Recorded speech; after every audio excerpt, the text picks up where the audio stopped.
अब्दुल्ला ने किया मुआवजे का ऐलान, मृतकों के परिजनों को मिलेंगे 10 लाख रुपए। बिहार में 23-24 अप्रैल को होगी महागठबंधन की बैठक में राजद, जेडीयू, कांग्रेस के नेता लेंगे भाग। बिहार लोक सेवा आयोग की परीक्षा 2025 नहीं होगी रद्द, सुप्रीम कोर्ट में अर्जी खारिज। ताज को निहारते रह गए अमेरिकी उपराष्ट्रपति वेंस, पत्नी और बच्चों के साथ किया ताजमहल का दीदार। नमस्कार, आज की खबर देख रहे हैं आप, मैं हूं आपके साथ यशस्वी पाठक। आइए दिखाते हैं आपको आज की बड़ी खबरें। जम्मू कश्मीर के मुख्यमंत्री उमर अब्दुल्ला ने पहलगाम आतंकी हमले में मारे गए मृतकों के परिजनों को 10-10 लाख रुपए देने का ऐलान किया है। सीएमओ की ओर से जारी बयान में कहा गया कि इस हमले में गंभीर रूप से घायल हुए लोगों को 2-2 लाख रुपए मिलेंगे, जबकि मामूली रूप से घायलों को 1 लाख रुपए की राशि दी जाएगी। जम्मू कश्मीर के पहलगाम में हुए आतंकी हमले में 28 लोगों की मौत हो गई, जबकि 1 दर्जन से अधिक घायल हैं। गृह मंत्री अमित शाह पहलगाम पहुंच गए हैं। प्रधानमंत्री नरेंद्र मोदी सऊदी अरब दौरे से बीच में ही स्वदेश वापस लौट आए हैं। धर्म पूछकर वहां पर लोगों की हत्या की गई है। एक प्रकार से भारत को डिवाइड करने का यह प्रयास है, भारत में विभाजन तैयार करने का यह प्रयास है। ऐसे प्रयासों को हम लोगों ने फेल करना चाहिए, उसे यशस्वी नहीं होने देना चाहिए और ये जो तत्व है इन तत्वों को कुचलना चाहिए। आर्थिक मदद किस तरह से आप देखिए, महाराष्ट्र में जो 6 लोगों की मृत्यु हुई है, हम लोग 5 लाख रुपए हर परिवार को देंगे। कल पहलगाम में व मिडोज में दहशतगर्दों ने, टेररिस्ट ने उस माउंटेनियस एरिया में वहां पर इनडिस्क्रिमिनेट तरीके से और मजहब पूछकर उन्होंने मासूम लोगों को वहां पर उनका कत्ल किया है। हम इसकी सख्त से सख्त अल्फाज में इसकी मजम्मत करते हैं, कंडेम करते हैं और हम उम्मीद करते हैं कि हुकूमत इन दहशतगर्दों को एक सबक सिखाएगी और साथ ही साथ हम जो लोग वहां पर जिनको कत्ल किया गया, इन टेररिस्ट ने इनको मारा है, हम उन तमाम फैमिलीज के साथ खड़े हैं और हम जो जख्मी हैं हम दुआ करते हैं कि वो जल्द से जल्द सेहतयाब हो।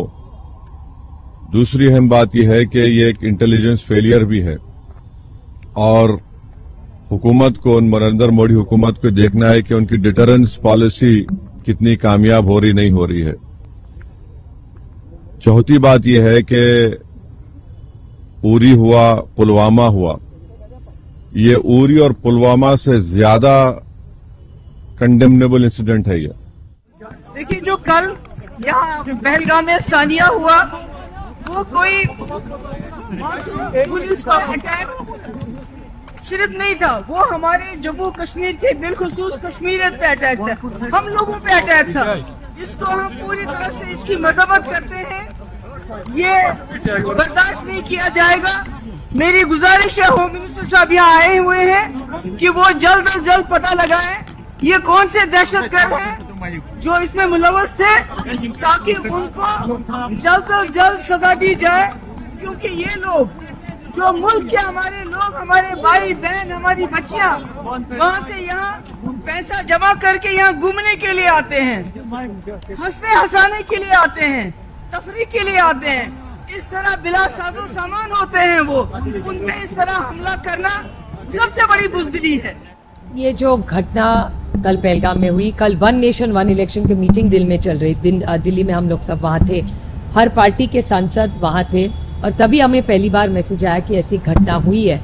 उसके बाद हम सब ने मिलके उमर अब्दुल्ला जी को कांटेक्ट कर दिया और हमारी सबकी कोशिश है कि जो भी वहाँ है वो सुरक्षित अपने अपने घर चले, जिस जिले के होंगे, जिस राज्य के होंगे, हर नागरिक को सुरक्षित घर लाना ये हमारी सबकी जिम्मेदारी है।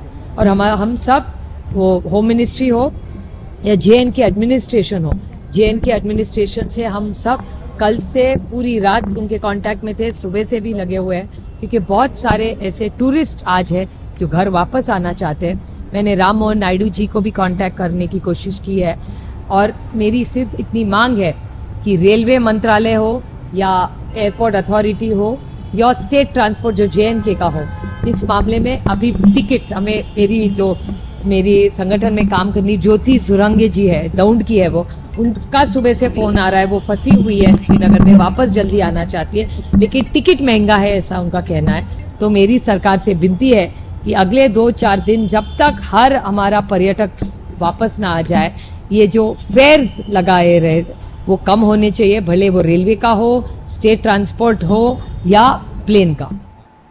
पहलगाम की घटना एक हृदय विदारक घटना है। इस देश के यशस्वी नेतृत्व ने, हमारे माननीय प्रधानमंत्री जी और गृह मंत्री जी से दृढ़ इच्छा शक्ति के साथ जम्मू कश्मीर को ठीक करने का संकल्प लिया है। उससे भयभीत होकर कुछ कायरों ने यह घटना करी है। शायद उनको इस बात का आभास नहीं है कि जितनी बड़ी उन्होंने घटना करी उससे बड़ा प्रहार हमारे देश की सेनाएं, हमारे यशस्वी नेतृत्व, प्रधानमंत्री और गृह मंत्री के नेतृत्व में उनके ऊपर करेगा। दुर्भाग्य से जो लोग शरीर हुए हैं उसमें से एक मेरी कॉन्स्टिट्यूंसी का, हमारे एक पारिवारिक संबंध है, वो बच्चा भी हमारे बीच में नहीं रहा, शहीद हुआ है। उस बिटिया की शादी लगभग 1.5-2 महीना पहले हुई थी, वो भी मेरे क्षेत्र की रहने वाली है। ये बहुत दुखद क्षण है, लेकिन इस दुखद क्षण में उनके परिवार के साथ पूरा देश खड़ा है। मैं व्यक्तिगत रूप से आहत हूं, परिवार का सदस्य होने के नाते से मेरी संवेदनाएं उस परिवार के साथ हैं। हम विश्वास दिलाना चाहते हैं कि उस केंद्रीय नेतृत्व के मजबूत इच्छा शक्ति के कारण इस देश को विश्वास है कि जिन्होंने ऐसा कायराना हरकत करी है उनको दंड मिलेगा और भरपूर दंड मिलेगा। जिस प्रकार की घटना उन्होंने करी है वो बख्शे नहीं जाएंगे और उनका अस्तित्व समाप्त करने का काम हमारा नेतृत्व करेगा। पहलगाम में कल पाकिस्तान के संबंधित टेररिस्ट जो टूरिस्टों के ऊपर अटैक करके जो नरसंहार किया है, सारी भारत नहीं सारी दुनिया भी इसको कंडम करे।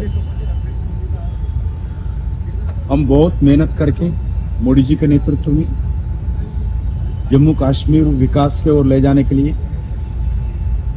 जम्मू कश्मीर शांति स्थापित करते हुए रोजगार बढ़ाने के लिए, टेररिज्म पूरा ऑलमोस्ट खत्म करके एक डॉक्टर बाबा साहब अम्बेडकर का कॉन्स्टिट्यूशन आर्टिकल 370 हटाकर जम्मू कश्मीर में लागू करने के बाद आज जो टेररिस्ट अटैक किया है, हम व्यक्तिगत लोकसभा चुनाव 2024 के बाद राजनीतिक समीकरणों में तेजी से बदलाव देखने को मिल रहा है और इसी कड़ी में बिहार में महागठबंधन के नेता 23 और 24 अप्रैल को पटना में 2 दिवसीय बैठक करने जा रहे हैं। इस मीटिंग का उद्देश्य आगामी विधानसभा चुनाव और केंद्र सरकार के खिलाफ साझा रणनीति पर मंथन करना है। बैठक में आरजेडी, जेडीयू, कांग्रेस और वाम दलों के शीर्ष नेता भाग लेंगे। ये बैठक पटना के एक प्रमुख होटल में आयोजित की जा रही है, जहां गठबंधन दलों के बीच सीट बंटवारे, जन अभियान और केंद्र सरकार की नीतियों के खिलाफ संयुक्त आंदोलन की योजना पर चर्चा की जाएगी। बीपीएससी 70वीं मुख्य परीक्षा को रद्द करने वाली याचिका को सुप्रीम कोर्ट ने सुनवाई के दौरान 23 अप्रैल को खारिज कर दिया है। मेंस एग्जाम के आयोजन 25 अप्रैल से 30 अप्रैल तक किए जाने हैं। प्रारंभिक परीक्षा के दौरान पेपर लीक होने के आरोपों के चलते मुख्य परीक्षा को रद्द करने की मांग को लेकर याचिका दायर की गई थी। जस्टिस दीपांकर दत्ता और मनमोहन की पीठ ने कथित पेपर लीक के आधार पर 13 दिसंबर 2024 को बिहार लोक सेवा आयोग की ओर से आयोजित 70वीं संयुक्त प्रतियोगी परीक्षा को चुनौती देने वाली याचिकाओं को खारिज कर दिया। याचिकाकर्ताओं की ओर से कोर्ट में पेश हुए वरिष्ठ अधिवक्ता अंजना प्रकाश और कोलिन गोजाल्विस ने व्हाट्सएप मैसेज दिखाया और तर्क दिया कि प्रारंभिक परीक्षा से पहले पेपर लीक हो गए थे। अमेरिकी उपराष्ट्रपति जेडी वेंस 4 दिवसीय भारत के दौरे पर हैं। अपने दौरे के तीसरे दिन वेंस अपनी पत्नी और बच्चों के साथ दुनिया के 7 अजूबों में से एक आगरा का ताजमहल का दीदार करने पहुंचे, जहां सीएम योगी ने उनका स्वागत किया। इस दौरान लोक कलाकार, मयूर नृत्य और अन्य सांस्कृतिक प्रस्तुतियां दी गई। जेडी वेंस को ताजमहल का दीदार कराने वाले शख्स ने कहा, काफी अच्छा अनुभव रहा। उनकी फैमिली, उनकी पत्नी और बच्चों ने खूब एंजॉय किया। वेंस की पत्नी उषा इतिहास से ग्रेजुएट है और उन्हें इतिहास के बारे में जानने में काफी दिलचस्पी है। जम्मू कश्मीर के पहलगाम में हुए कायराना हमले की तस्वीरों ने पूरे देश को झकझोर कर रख दिया है।